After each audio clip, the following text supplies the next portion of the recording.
ဆိုအဖြူတဲ့ငါနှလုံးသားမရင်ရိုင်မို့ရှောက်တဲ့လမ်းတိုင်းဖြောင်းတအောင်စဉ်းစားမိသမျှညီမြအောင်စာနာတတ်သောလူသားတယောက်ဖြစ်ချင်တယ်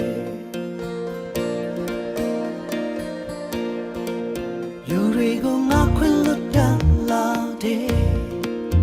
တခါတည်းမျောလင်းသလောက်မဖြစ်ပေမဲ့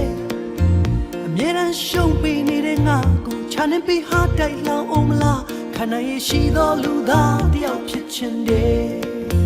တကယ်ဆိုရင်လူဘဝဒူတောင်လာပါလေစာနာစိတ်များနဲ့ပါမသွားစေနဲ့